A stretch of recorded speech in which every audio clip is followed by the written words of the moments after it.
Hello everyone. Today we're working on a Ford 6 3/4 inch differential. And this is out of a 61 Falcon. Now, first off, there's several different Ford differentials referred to as a 6 3/4. I don't know anything about any of them. All I know is this one. I tried searching the internet for information and there's just not much of anything. This particular one was used in really early production Ford Falcons, like 60 and 61. I'm assuming they were used only with the 144 because they're the lightest duty, and this car had a 144 originally.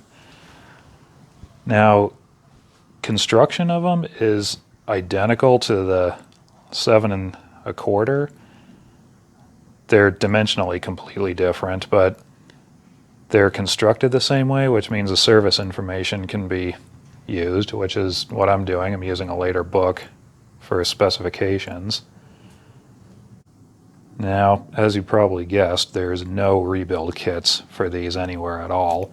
So, luckily, this one only needed bearings and seals. The gears, all this stuff, still looks pretty good. So I'm just reusing those.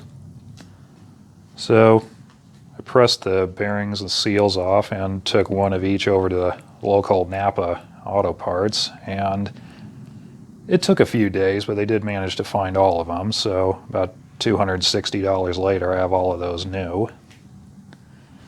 Now, the reason I didn't film the disassembly of this is because I didn't plan on rebuilding it. It started with an oil leak and it just kept getting worse. So this is probably the worst of the bearings. Yeah, that's pretty bad. I was driving this thing too. It was making a lot of noise. This is the gear side of the carrier, or the left side. It's the next worst one. This is the outer one for the pinion. Yeah, this stuff was just shot. Most of this other stuff looks pretty normal. I mean, it's still shot, but that's like normal wear for its age. Now, what caused all this, I have no idea, and why the gears are still good and the bearings are shot, I have no idea. So, what I've learned so far is a few things, like the seals. This is the original Pinion Seal. Now, the internet says that this is the same with the 6 3/4, 7 1/4, and 8 inch Ford differentials. So I ordered one for an 8 inch. And the outer diameter is exactly the same. Inner is not. Noticeably too loose. So, ordered one by the part number. And it looks completely different, but it's functionally the same thing. And it fits perfectly. Now, the axle shaft seals, luckily they had part numbers on them, but they're almost the same size as a Model A axle shaft seal, which means a removal tool for a Model A will also work on this. So that was convenient. Just pressed in the new races for the pinion. As one goes on each side. The inner one's bigger than the outer. So that's the old race. Most of these originals are made by Bauer. Most of the new ones are Timken. This is the inner one. Then the drive pinion assembly, or just the pinion gear. I already pressed the new bearing on it. This one had a shim between the gear and the bearing, and since I'm reusing the old gears, I'm not going to play with the shims. I'll just put it back together the way it was. And then a crush sleeve goes over that. And these are one-time use. They should be replaced every time it's taken apart, but I don't have a new one, so I'm just going to reuse the old one. Whatever happens, happens. This is the old bearing.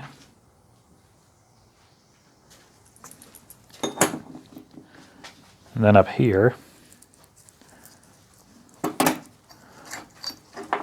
this goes in from the back. It comes out here. And the other bearing goes in. And then the seal. And this thing goes over the whole thing and gets bolted in. Okay, it's assembled. I put oil on the bearings before installing them. It should never be put in dry. And a little bit of grease on the seal. Now, according to the book, it should be, the way the preload is set is by the amount of torque it takes to turn the whole assembly when new. Now, according to the book, it should take 17 to 27 pound-inches to turn with brand new bearings. So this one is between 20 and 21 all the way around. It's where I have it set now, which is right on target.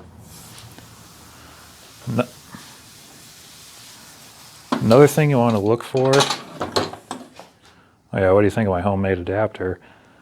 Another thing you want to look for is consistency. If they have tight spots, or if they click, or if there's any inconsistency about them, something's wrong. This is pretty consistent all the way around and smooth. It's not grinding or anything, so that's perfect. Okay, move on to the next part. I have the carrier assembly sitting in here right now. I pressed new bearings in each side. Now, the way this works is like just about any other post-war Ford differential. There's these threaded ends that go on like so. They control the thrust of the bearings. Then there's a cap that goes over on each side. Now, I'm supposed to put the whole thing together, run the bolts in, and with a special wrench, should be able to turn these while assembled. Now, I don't have that special wrench, so I'll have to make something up. But you do that on both sides, and according to the book, you loosen this one up, tighten this one down until there's no backlash in it, then back it off 1.5 notches, then tighten this one up till there's no end play, then tighten it up an additional 2.5 to 3, I think, notches, something like that. If you're doing this on your own, don't trust me, look at these numbers up. And then the preload should be just right, and backlash should be just right. And if the backlash isn't just right, then if it needs more, then you can loosen this one up and then tighten this one up the same amount, or if it needs less, the other way around. Then when you're satisfied, there's like a claw that bolts on here that holds these things in place. So I'm going to do that now. And it's finished. We got 3 notches of preload in it.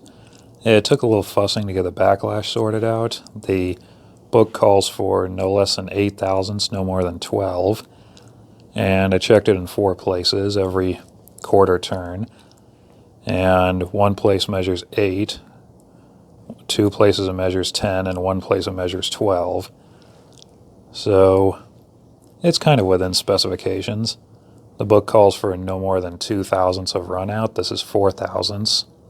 But there's not really anything I can do about it, so I'll just continue. Okay, it's back together. It's painted. Putting it in the car now. I replaced the axle seals. Now the axle shafts, they're pretty good. Left and right are different lengths, so you can't really mix them up. The wheel bearings, they have a little bit of play in them. I don't know if they're any good or not, but I don't have the tools to press them off and press them on properly, so for now I'm just going to leave it.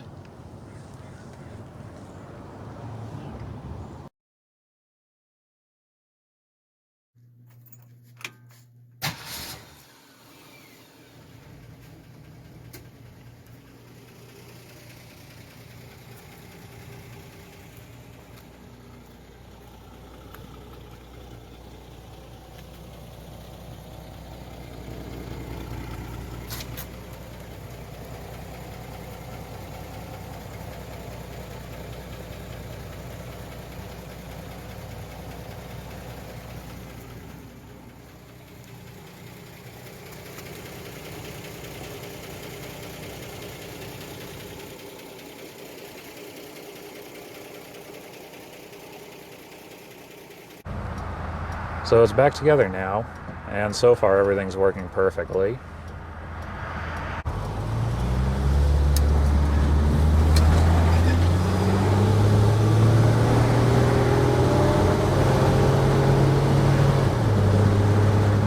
Okay, first thing I notice, it is a whole lot quieter than it used to be in here. The differential had a really bad noise to it. Real loud whining at all speeds, and it was livable but noticeable. And at 40 miles per hour, or what this calls 40 miles per hour, that was like the sweet spot. That's when the frequency was at the right point where it really hurt my ears. But all that's gone now. It's quiet. Another thing I notice is everything just seems a lot smoother. Like the steering wheel used to have some vibration in it at higher speeds. It doesn't anymore. And that's what people would tell me was the bad bearings. They can do all kinds of funny stuff like that. The whole car just feels all around a little better.